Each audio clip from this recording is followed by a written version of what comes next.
Bienvenue dans Pulsation, le podcast des parcours les plus inspirants du monde de la santé. N'hésitez pas à vous abonner, à partager ce contenu et à nous dire ce que vous en avez pensé en commentaire. Bonjour à tous et bienvenue sur Pulsation. Cet épisode a été réalisé au Salon Infirmier. Je vous souhaite à tous un bon visionnage. Bonjour à tous et bienvenue sur Pulsation. Aujourd'hui on est avec Brigitte. Bonjour Brigitte. Bonjour. Pour commencer, est-ce que tu veux bien te présenter ?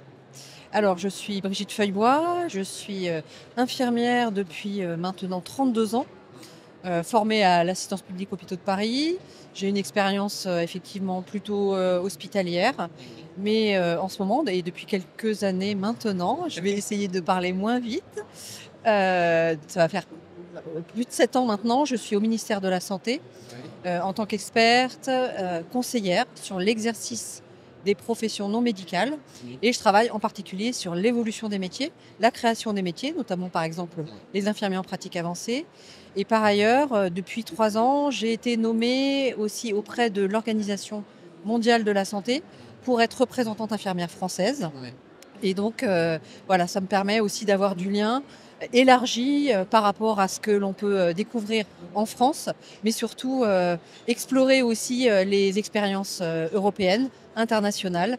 Et donc voilà, donc aujourd'hui, effectivement, j'ai un métier à multiples casquettes. On aura le temps d'en reparler, parce que tu as plein de choses à nous raconter. Oui. Mais pourquoi tu es devenu soignant à la base ? Qu'est-ce qui a fait que tu es rentré dans ce métier du soin ? Alors, c'est vrai que c'est plutôt fortuitement. Dans la mesure où j'ai dans ma famille, en fait, puisque du coup, il y a quand même une histoire familiale en général derrière la plupart du temps ces orientations-là, de carrière en tout cas, et entre une famille plutôt enseignante et une famille plutôt soignante. Donc, c'est vrai que l'enseignement était, en tout cas à l'époque, lorsque j'ai eu à choisir cette orientation professionnelle, ne me convenait pas dans la mesure où j'étais extrêmement réservée, extrêmement timide. Et donc, du coup, enseigner auprès d'un public d'enfants ou de jeunes adultes ou en tout cas d'adolescents me paraissait insurmontable. Du coup, quand on voit ce que tu fais aujourd'hui, c'est assez drôle. C'est effectivement, c'est là en fait que je peux mesurer aussi, du coup, toute cette trajectoire et le fait que ce sont aussi des opportunités qui m'ont permis progressivement de vaincre une part de moi en termes de personnalité, dans la mesure où j'ai toujours eu quand même eu envie de partager des idées, de les confronter, de les discuter. Et c'est vrai que, par exemple, en classe, je ne prenais pas la parole parce que c'était vraiment tétanisant en fait pour moi de prendre la parole, alors que j'avais toujours un avis en fait à proposer. Et donc, effectivement, voilà, le concours infirmier s'est présenté à moi, mais de façon vraiment, vraiment fortuite. Donc je l'ai passé, je l'ai réussi, et puis donc je suis rentrée en formation, et c'est là que j'ai découvert effectivement ce qu'on peut appeler une vocation, c'est-à-dire le fait d'être enfin, en tout cas, avoir une personnalité qui soit adaptée en fait à un milieu dans lequel j'allais progressivement m'épanouir en fait. Voilà. Tu t'es sentie à ta place à ce moment-là ? Je me suis sentie à ma place, alors que le premier stage, on m'a justement gentiment dit « Je pense que ce serait bien que tu fasses autre chose qu'infirmière ». Premier stage, première année. C'est encourageant. C'était effectivement encourageant, donc c'était il y a plus de 30 ans maintenant désormais, avec effectivement donc du coup une première remise en question sur cette orientation. Je crois que c'était même dans les premiers jours, tu vois. Et une remise en question sur effectivement un choix professionnel engageant quand même, personnellement, et avec ces premières questions autour de est-ce que j'ai fait le bon choix ? Est-ce que, effectivement, dans ce que je renvoie, est-ce que je suis la bonne personne ou pas la bonne personne ? Il y a les collègues qui arrivent, donc du coup je souris parce qu'ils vont me voir et donc ils vont faire coucou. En fait, en me disant, non, justement, je pense que je suis à ma place, mais en même temps, en étant à ma place, je vais aussi avoir à le prouver, mine de rien. Et c'est progressivement, au fil des années, que, en fait, oui, cette vocation que j'ai perçue initialement, c'est progressivement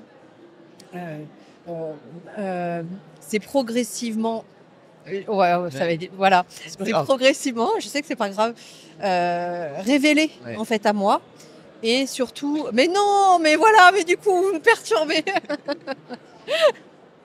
Ah là là, désolée, hein, Ouais. pardon.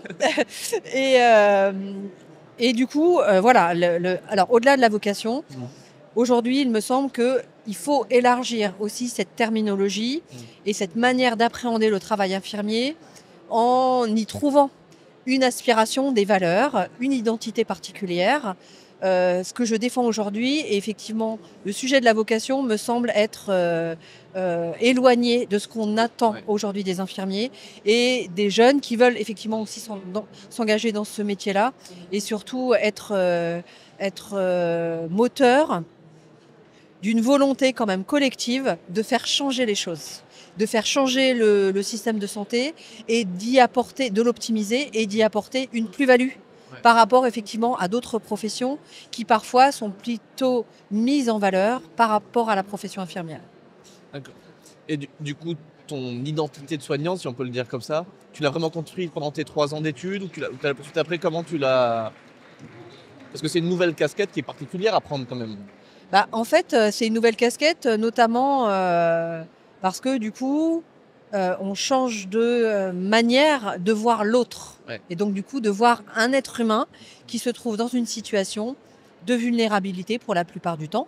Et donc, du coup, qui a des attentes énormes, en fait, vis-à-vis de nous. Donc, les 3 années sont très insuffisantes pour construire une identité. Par contre, ce que cela m'a permis, c'est de progressivement savoir ce qui m'intéressait dans le métier infirmier, avec justement le soin infirmier comme un soin global et pas exclusivement comme un soin technique ou comme un soin gestuel ou comme un soin exclusivement relationnel aussi, mais plutôt comme la compréhension de ce qu'est l'être humain à partir effectivement de sa situation personnelle. Et c'est vrai que d'apprendre des outils aussi de lecture en fait de l'être humain, parce que au-delà de l'échange qu'on peut avoir avec des personnes, c'est aussi d'avoir oui une méthode. Et cette méthode, à mon avis, aujourd'hui, qui correspond à l'approche dans les soins infirmiers me semble être une méthode tout à fait intéressante pour comprendre les êtres humains au sens large du terme. Mais en tout cas, 3 ans, c'est à mon avis en fait vraiment insuffisant, mais ça n'empêche que c'est aussi fondateur pour pouvoir construire par la suite une carrière, si on souhaite la construire. Mais en tout cas, là où moi j'ai construit effectivement ces 3 années, du coup à l'assistance publique, ça a été aussi un ancrage. C'est-à-dire que ces 3 ans ont été un ancrage, un socle, justement pour en tout cas détecter une identité et se dire celle qu'on va devenir dans le futur et pourquoi on veut la devenir ainsi. Et juste un souvenir, en première année, on avait déjà un mémoire à rédiger et j'ai choisi l'image de l'infirmière dans la société. Et en fait, tu vois, rigolo, il y a ça. des éléments en fait que je retrouve dans la manière dont j'avais identifié déjà des pistes sur ce que c'est qu'être infirmier et notamment le rôle aussi social infirmier et ce qui effectivement m'anime pleinement aujourd'hui en tout cas. Ok. Et du coup, par où tu commences ta carrière d'infirmière? Donc, tu fais tes 3 ans d'études. Où est-ce que tu commences? C'est quoi? Où tu fais tes premières armes? Alors, j'ai commencé aux urgences. J'avais d'abord postulé en néonat. Et en fait, bah voilà, les choses se sont Déjà, pas une faites. volonté de faire du service quand même qui est particulier en soi. Alors particulier en soi, que ce soit les mais urgences ou la néonate, c'est quand même des services tout à fait, très différents, quoi. très différents. Et puis, et les urgences, donc j'y suis restée une dizaine d'années, avec urgence adulte, urgence enfant. Et ce qui m'a particulièrement intéressée, c'est que les urgences sont la porte d'entrée de l'hôpital.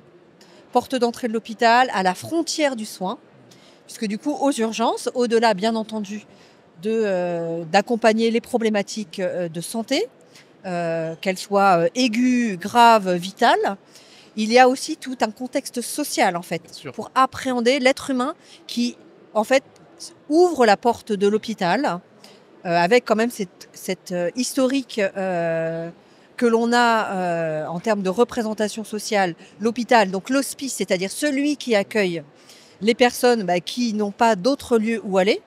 Donc du coup, cette place aussi des urgences m'a progressivement fait aussi comprendre le soin, au sens large du terme, et donc en particulier le soin hospitalier, par l'intermédiaire des urgences, et donc du coup de comprendre pourquoi il y a des personnes qui franchissent cette porte de l'hôpital alors que potentiellement il n'y a pas de problématique de santé aiguë.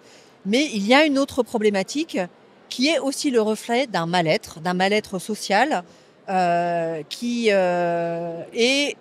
donc l'hôpital, me semble-t-il, est encore plus, d'ailleurs aujourd'hui, au cœur en fait de ces problématiques, pas uniquement de santé, mais bien d'une attente de réponse liées à des difficultés qui ne sont pas exclusivement médicales en fait. Ouais, les urgences prennent tout un tas de formes dans la société actuelle, et c'est vrai que, en tout cas, la porte d'entrée la plus identifiée reste celle de l'hôpital, quelle que soit la problématique, quoi. Tout à fait. En fait, on reste encore sur un modèle du système de santé avec l'hôpital qui est au cœur quand même de la prise en charge hospitalière, du coup, par définition, et donc du coup des soins. Et c'est bien une problématique aussi de repositionner donc l'hôpital comme un acteur, mais qui n'est pas l'acteur majeur, qui n'est pas majoritaire, qui est aussi au service, bien entendu, de toute l'approche ambulatoire et l'approche aussi libérale. Mais en tout cas, on voit bien que l'hôpital reste quand même, me semble-t-il, un acteur majeur. Et d'ailleurs, on voit bien qu'au niveau des financements, c'est aussi celui qu'on privilégie.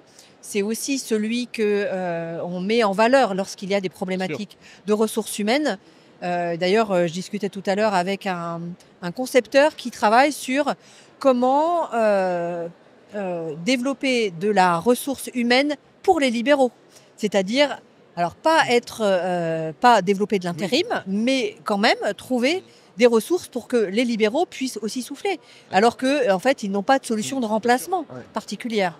Donc voilà, donc il y a quand même ce modèle, me semble-t-il, qui est encore hospitalo-centré, parce qu'effectivement, c'est là aussi que la technique se développe, les nouvelles technologies, l'expérimentation aussi de la nouvelle médecine, mais en même temps de progressivement faire émerger une nouvelle approche des soins, et effectivement l'approche domiciliaire, le virage ambulatoire, il est encore très largement à prendre.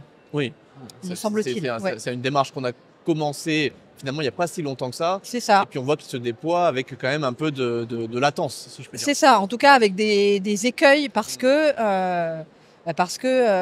l'hôpital a une force d'inertie en fait, liée à cette grosse machine qui effectivement concentre aussi quand même les moyens. Les moyens technologiques, les moyens techniques, les ressources, les compétences. Effectivement, tu as les postes de PUPH, ils sont hospitaliers, ils sont pas, t'es pas PU, praticien ou en tout cas professeur des universités en étant professionnel libéral. Alors que du coup, pourquoi pas ? En fait, voilà, il y a vraiment des choses à faire émerger. Un système à penser en fait et bon ça on va à faire évoluer. Quoi. À faire évoluer dans un moment où effectivement, même la crise sanitaire a à nouveau repositionné aussi l'hôpital comme le lieu où tout allait. Central, quoi. Effectivement, là où les soins en fait ont lieu. Et donc tu me disais, tu as fait 10 ans aux urgences. Oui. Et ensuite, comment... Ensuite, en fait, progressivement, j'ai eu des appels du pied de mon encadrement pour pouvoir éventuellement faire de l'encadrement, justement. Devenir cadre de santé, mais en même temps, comme je trouvais que mon expérience était réduite à ce type de service, j'ai du coup été travailler en secteur pénitentiaire. Secteur pénitentiaire qui m'a permis vraiment aussi, tu vois, d'élargir ma compréhension de comment on accompagne l'autre en tant qu'infirmier. alors que le profil de ces personnes soignées avait déjà aussi une place à côté de la société. Ouais.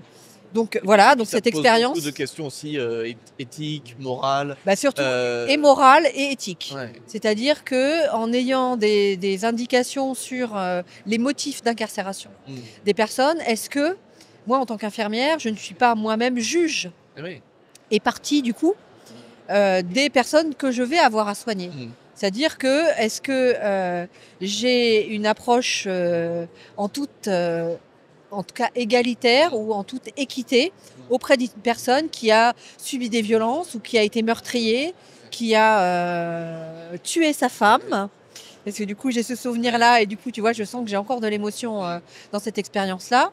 Et donc, du coup, comment garantir cette égalité, cette équité dans les soins, quand bien même je connais ces histoires de vie aussi.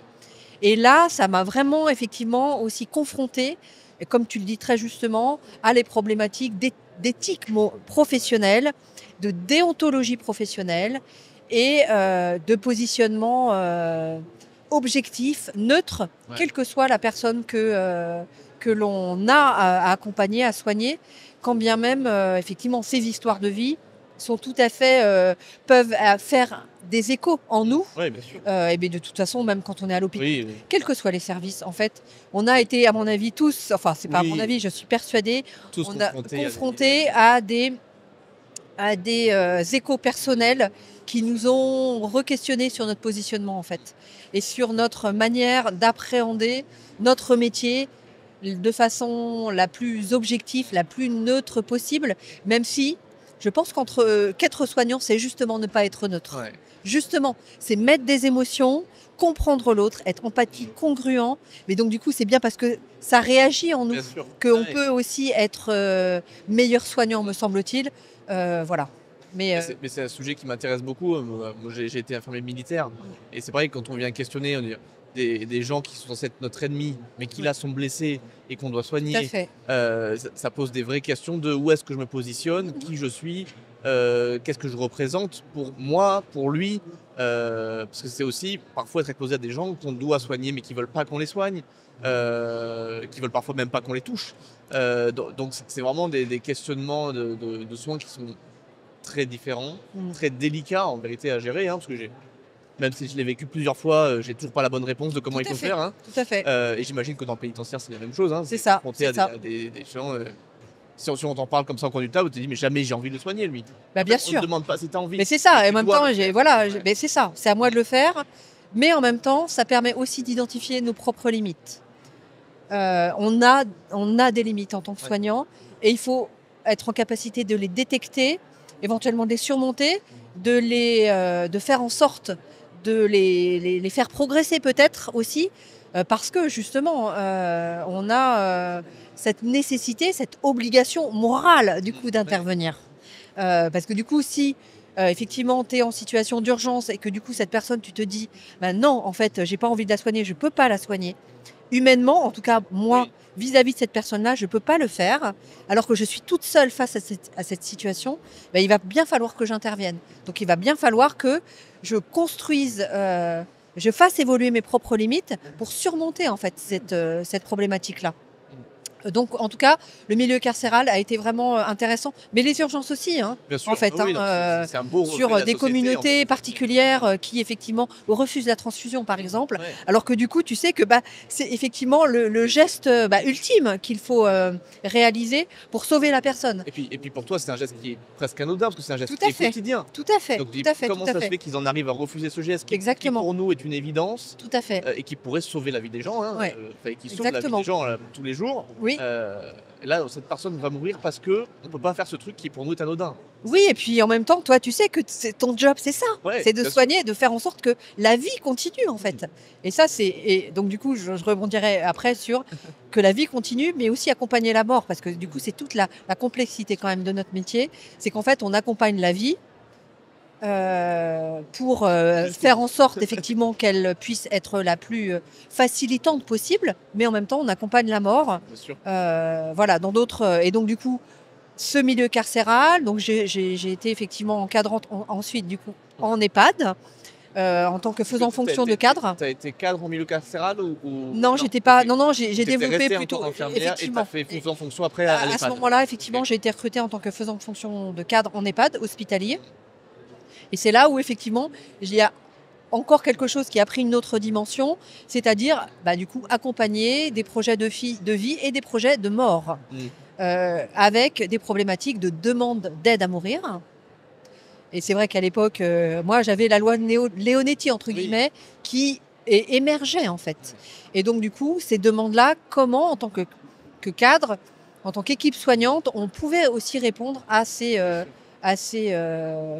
demandes, tout en étant, bien entendu, respectueux de la loi, mais en étant aussi adapté, en fait, Bien sûr. en tout cas, accompagner jusqu'à la fin des personnes qui avaient ce type de demande. Donc, à nouveau, tu vois, c'est vrai que c'est intéressant notre échange des problématiques éthiques, qui, à mon avis, sont encore C'est aussi le plus présentes. dur dans ce job. Ouais. Encore aussi présente aujourd'hui lorsque je prends la parole au nom du ministère et que je suis représentante infirmière aussi à l'OMS, c'est-à-dire que comment je me positionne en tant que représentante. Parce que du coup, j'ai aussi une obligation morale d'être, en tout cas, d'être la plus représentative et conforme quand même à un modèle identitaire infirmier. Ouais. Et ça, c'est pas facile non plus. Bien sûr. Et donc, du coup, c'est être confronté en permanence. Est-ce que, du coup, je vais pas trop loin lorsque je prends la parole au nom des infirmières, alors que je ne suis pas élue par les infirmières? Oui. J'ai été effectivement nommée par une administration centrale, par un ministère, qui effectivement, démocratiquement quand même, a une place, mais ça n'empêche que je ne suis pas représentante élue. Donc, du coup, comment je peux quand même représenter la profession avec un mandat qui n'est pas exclusivement celui de la communauté que j'incarne. Donc du coup, il y a aussi cette problématique éthique, selon moi, et déontologique en fait. Oui, et puis il y a une jauge à trouver du coup entre ce que toi tu penses être bon, mais ce qui potentiellement est la pensée plus générale. Exactement. Et donc tu dois avoir une gymnastique intellectuelle à faire qui doit être assez intense quand même. Oui, parce que quand je prends la parole, est-ce que du coup je prends la parole au nom de toute la profession ou d'une minorité, ou plutôt d'une majorité? Mais du coup, la minorité, comment elle peut quand même, à travers moi, éventuellement s'exprimer? Donc ça, c'est aussi un exercice extrêmement délicat, pareil, que j'apprends effectivement tous les jours, et je l'apprends au contact, bien entendu, des infirmières. Donc l'importance, effectivement, c'est d'aller au contact direct, en fait, de ceux et celles pour lesquels, effectivement, je peux, à certains moments, être la porte-parole. Ouais. Et du coup, comment tu passes de notre EHPAD au ministère? Par l'ARS en particulier. C'est effectivement parce que j'ai aussi développé une expertise gériatrique, gérontologique. Je suis à l'origine d'un diplôme universitaire en fait pour former des infirmiers spécifiquement dans ce secteur-là. Puisque, en tout cas, jusque-là, effectivement, il n'y a pas d'obligation de formation. Donc, en tout cas, moi, j'ai aussi créé ce diplôme universitaire pour laquelle je suis toujours coordinatrice. Je suis toujours enseignante parce que voilà, il y a aussi à professionnaliser dans ce secteur en particulier de l'EHPAD, mais en tout cas du médico-social. Et puis donc c'est aussi l'ARS qui m'a permise, tu vois, d'activer ces leviers pour intervenir aussi à l'université. Et donc, l'ARS a été aussi un levier et une opportunité pour moi, puisque au décours, en tout cas, d'une réunion avec le ministère, en fait, j'ai été cooptée. On m'a proposé de venir travailler. J'ai attendu un peu, parce qu'au regard de cette réserve aussi personnelle que je poursuis quand même, mine de rien. Je me suis dit, mais non, je ne suis pas la bonne personne. C'est plutôt à ma chef de prendre cette place-là, pas à moi, en tant que chargée de mission. Alors que jusque-là, personne ne me connaît, personne. Qu'est-ce qui fait que je suis légitime pour aller travailler au ministère? D'autant plus que je ne suis pas directrice des soins, alors que ce sont des postes qui sont plutôt, effectivement, enfin, qui jusque-là, en tout cas, ont toujours été ouverts exclusivement à des directeurs de soins plutôt en fin de carrière. Moi, je n'étais pas encore en fin de carrière, je ne suis pas directrice des soins. Et donc, du coup, j'ai un peu ouvert la brèche, mine de rien, de recrutement de cadres de santé, avec des profils, justement, plutôt liés à des compétences professionnelles, plutôt qu'à des diplômes ou à des statuts. Et c'est vrai que du coup, aujourd'hui, dans des bureaux connexes, en fait, j'ai une collègue qui est cadre de santé, qui n'est pas directrice de soins, qui elle-même aussi a été recrutée. Donc du coup, c'est aussi élargir ce potentiel de professionnels infirmiers pour travailler au ministère sans obligatoirement avoir des attendus conformes jusque-là. Et donc, du coup, j'ai aussi un collègue, Nicolas, qui est infirmier, qui n'est même pas cadre, qui est infirmier. Et hop, du coup, que j'ai aussi un peu... je lui ai aussi fait un appel du pied, et donc qui travaille aussi aujourd'hui au ministère. Donc voilà, en tout cas, c'est vrai que le parcours a été jalonné par des exercices vraiment très différents, mais qui ont progressivement construit en fait une personnalité professionnelle me permettant, me semble-t-il, aujourd'hui de parler au nom peut-être de la profession, mais en même temps tout en étant... en tout cas pour moi, ce qui me paraît quand même aussi essentiel, c'est de continuer à me former et de continuer à me remettre en cause en permanence, quand bien même, effectivement, je suis quand même à une place privilégiée. Mais en même temps, cette place, me semble-t-il, n'est pas la fin de ma carrière. Ce n'est pas la fin de la carrière. J'ai encore de nombreuses années à travailler. Et donc, du coup, je me dis, mais du coup, après le ministère, qu'est-ce que je vais faire? Alors là, je travaille sur la réforme infirmière, donc je pense qu'il y a encore des choses à finaliser. Il y a surtout des choses à finaliser pour que la réforme aboutisse. Surtout que la loi aboutisse, parce que du coup, ça, c'est effectivement un objet essentiel pour moi. La politique du moment t'a pas aidé dans cette direction? En tout cas, c'est vrai qu'il y a eu du retard, mais ça n'empêche que du coup, là, on est quand même très content de l'issue, en tout cas prévisible de la loi. Donc, on a déjà ça. Après, il faut rédiger les textes d'application. Donc, moi, je vais aussi être à la manœuvre, justement, avec ma jeune collègue Alice, qui va elle, être vraiment à la rédaction. Mais du coup, il va falloir construire tous ces textes-là pour qu'ils puissent être opérants, en fait, sur le terrain pour toute la profession. Et là, c'est un exercice encore plus délicat de standardisation, en fait. Alors qu'on sait qu'être infirmier, c'est avoir de multiples casquettes et 1000 visages différents, en fait. Non, mais c'est hyper intéressant ce que tu dis, parce qu'on a souvent, nous, entre guillemets, en tant que soignants, j'allais dire du quotidien, cette vision qu'au ministère, c'est souvent des grandes huiles surdiplômées. Et en fait, tu es en train de nous dire que non, il y a vraiment des gens qui viennent du terrain, Tout à fait. qui sont recrutés pour leur expertise terrain, Tout à fait. et qui travaillent à solutionner les problèmes du terrain. Donc c'est encourageant, mais en même temps, je pense qu'au-delà du fait qu'il y a des postes éventuellement fléchés, mais pas tant que ça, en fait, il faut ouvrir les portes. Il faut s'imposer aussi dans des lieux où potentiellement on ne vient pas particulièrement nous chercher, mais par contre, où on a vraiment une plus-value à apporter pour montrer aussi une vision concrète des enjeux de terrain et puis surtout des enjeux du futur. Proposer des visions en fait sur c'est quoi les métiers de demain, pourquoi on propose effectivement de construire une réglementation des normes juridiques. Le ministère, il est là pour ça, pour construire de la norme, pour construire un cadre qui va être mis en œuvre en fait par les professionnels de terrain. Mais en même temps, ces textes, il faut qu'ils puissent avoir une temporalité, tu vois, et que cette temporalité, elle ne soit pas qu'une de quelques années, mais du coup qu'elle puisse s'appliquer encore dans le futur. Donc il faut partager aussi des visions sur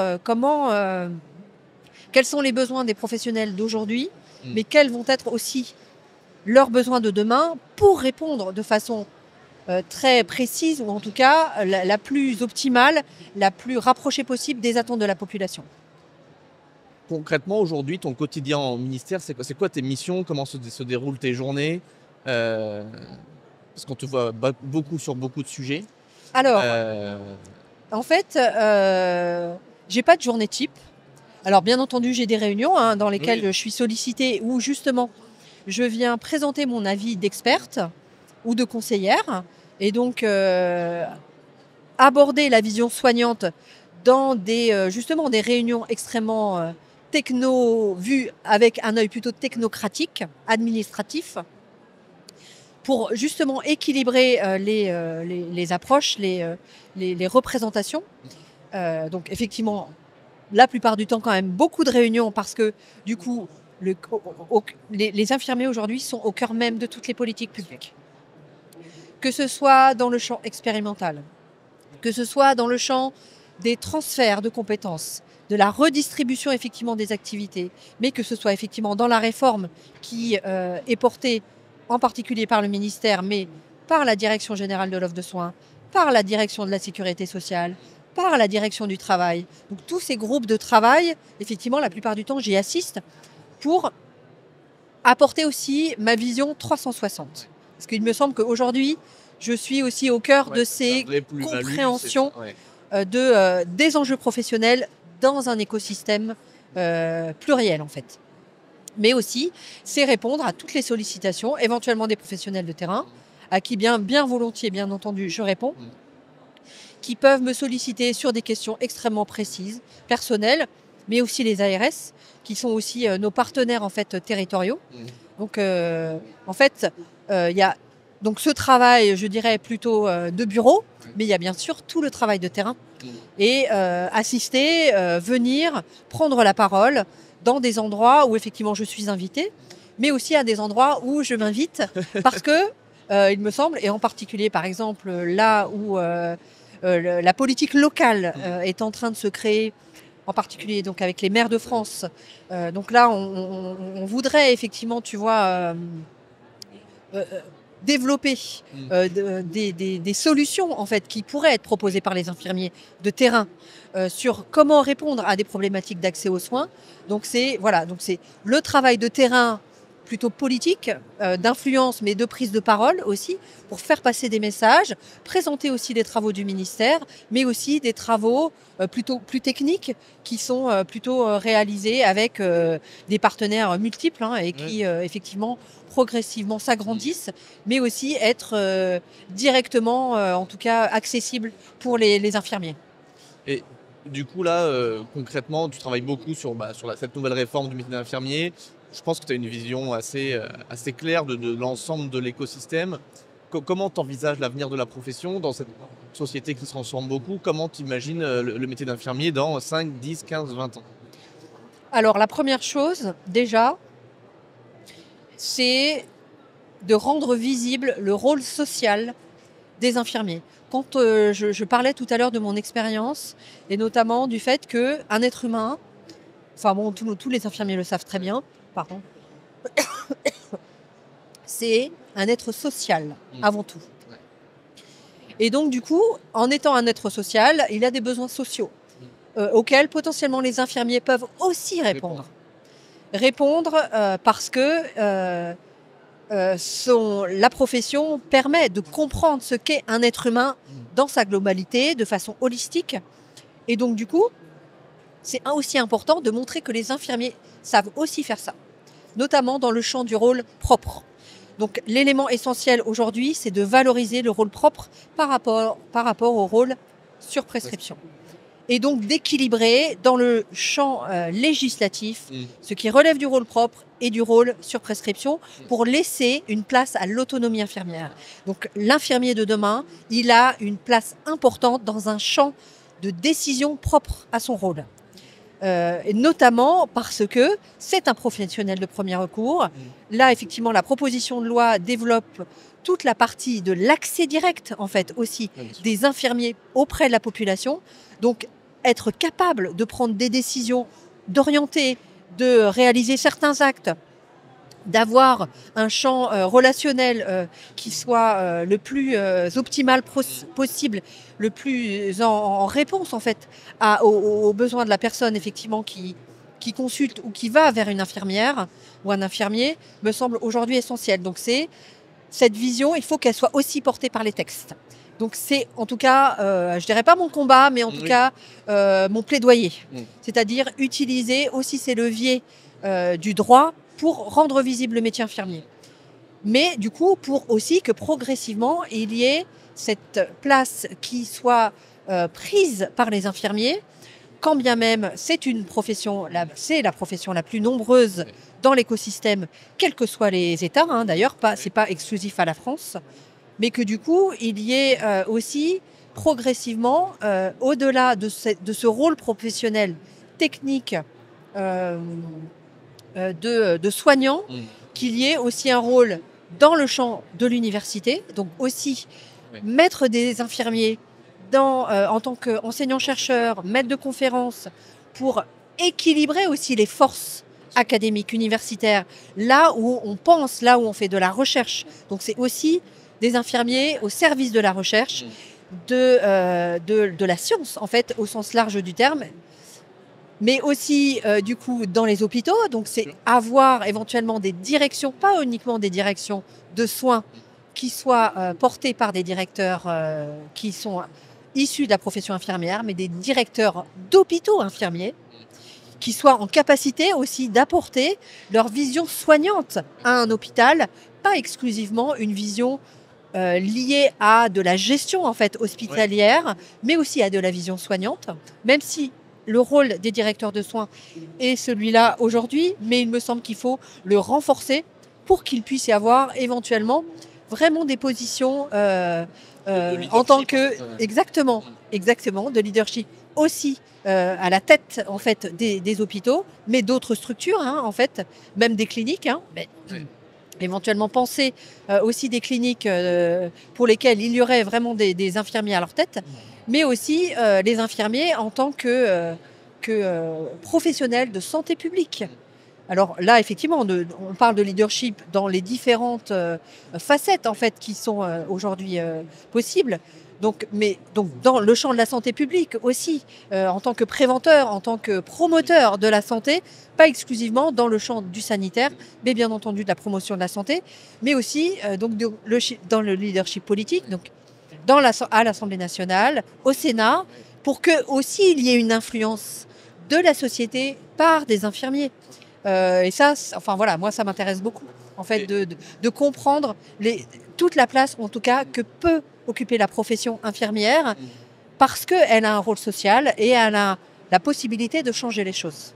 Et actuellement, si on regarde factuellement les choses, toutes ces fonctionnalités-là sont remplies par les médecins, en fait. C'est là qu'il y a le plus de représentativité sur le plan politique. Comment tu envisages après, à terme, cette relation médecin-infirmier qui est, moi j'ai l'impression, alors, j'allais dire de plus en plus problématique, c'est pas le cas. Elle pose de plus en plus de questions avec l'arrivée des nouveaux diplômes, d'IPA, des choses comme ça. Comment on fait pour avancer ces cartes-là sans forcément enlever le pain de la bouche des médecins? Comment on trouve l'équilibre entre les deux? Alors l'équilibre viendra d'une formation commune, c'est-à-dire de fréquenter les mêmes lieux de là où on se forme tout bébé, c'est-à-dire à l'université. C'est un endroit où, effectivement, il y a le développement de facultés en santé et non plus que des facultés de médecine. Donc les facultés en santé me semblent être des leviers majeurs où les relations professionnelles vont aussi se transformer avec la compréhension de la place et du rôle des uns et des autres, justement dans cet écosystème qui est collectif et qui va être à partager. En fait, il y a une proéminence effectivement du monopole médical, puisque bien entendu nos métiers sont aussi liés sur le plan juridique à l'exercice illégal de la médecine, d'où l'idée de changer la loi pour définir la profession infirmière, pour exclure potentiellement la place des infirmiers que vis-à-vis des médecins, mais donc du coup bien approcher la profession infirmière aussi en tant que profession à part entière, qui travaille, qui collabore avec les médecins, mais qui n'est pas assujetti en fait au monopole médical.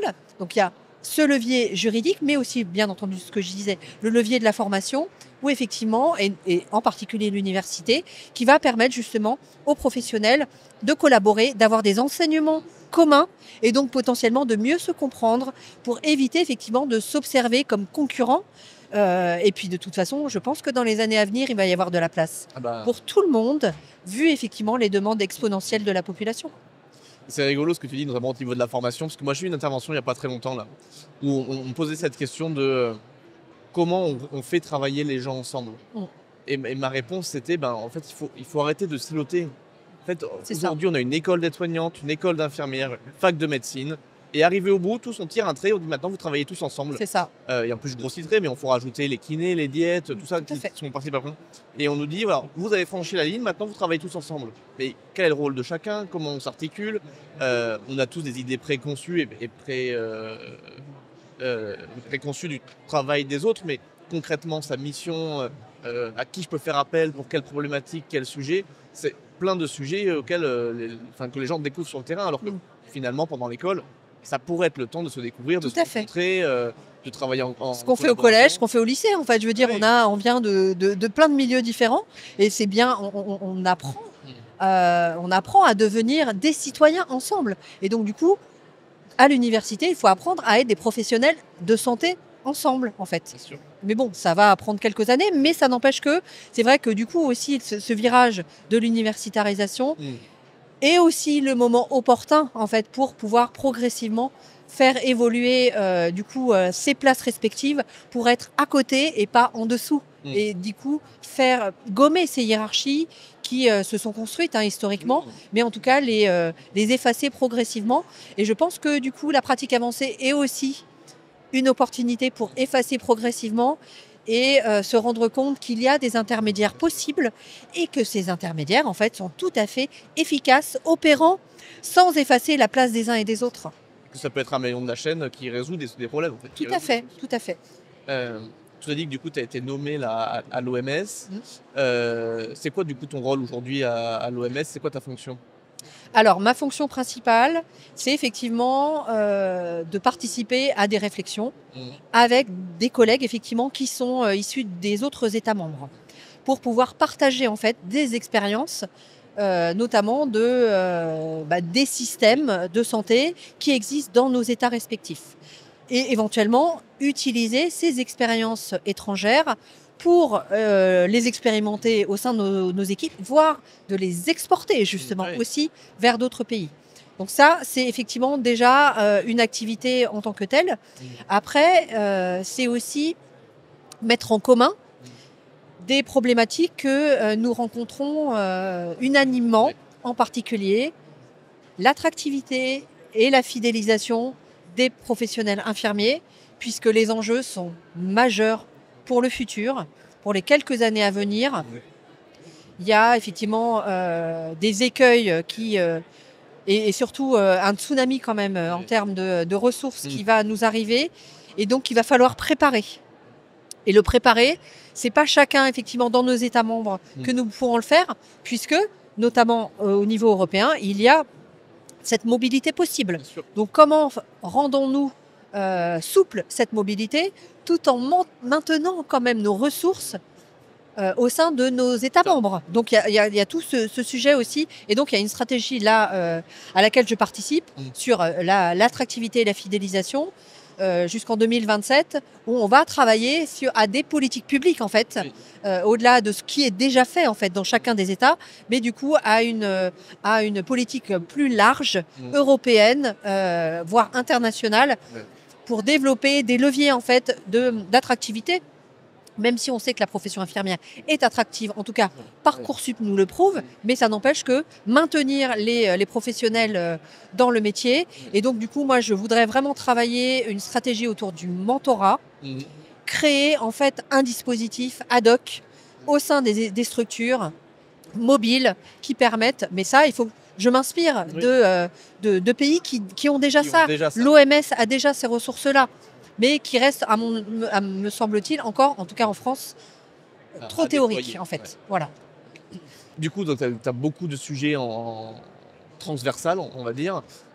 C'est quoi les défis de demain? C'est quoi tes prochaines étapes à franchir? Alors, mes prochaines étapes, c'est de me rapprocher du terrain, davantage que je ne peux le faire aujourd'hui, parce que c'est aussi là que ça bouge. Et que du coup, c'est aussi des expériences de terrain qui sont au bénéfice du coup de l'administration, du ministère. Après, du coup, justement, développer des expérimentations, par exemple sur le sujet du mentorat. J'aimerais bien, tu vois, pouvoir mener ça à une échelle nationale. Donc, mes grands défis, c'est déjà de faire en sorte que la réforme puisse aboutir avec, en tout cas, des satisfactions qui soient collectives, qui soient quasiment unanime sur le fait que peut-être que enfin il y a des choses qui peuvent bouger, en particulier grâce à cette brique, même s'il y a eu d'autres réformes précédemment. En tout cas, cette brique, avec cette loi infirmière, me semble être cruciale pour l'avenir. Donc déjà, mener à terme cette réforme et donc du coup tous les textes qui vont constituer la profession de demain quand même. Et puis du coup, travailler... Et déploiement, j'imagine. Exactement. Et puis du coup, travailler sur aussi tout le sujet autour du mentorat pour travailler avec les professionnels de terrain pour accompagner ceux qui veulent, qui restent. Et donc du coup, interroger aussi ceux qui restent. Pourquoi ils restent? Quels sont les leviers d'attractivité qui leur permettent de rester en poste? Et donc du coup, d'utiliser aussi ces ressources-là comme des ambassadeurs en fait de la profession. Donc développer ce sujet-là. Et aussi, j'ai encore un autre sujet qui m'intéresse, c'est de faire comprendre le droit aux infirmiers. Parce que du coup, on a beaucoup de textes qui sont édités, rédigés par des juristes, qui sont des experts en fait en texte effectivement juridique, en droit. Mais en même temps, du coup, sur le terrain, comment on les applique? Donc créer aussi peut-être des webinaires, des interfaces qui permettent de vulgariser ce droit auprès des infirmiers de terrain.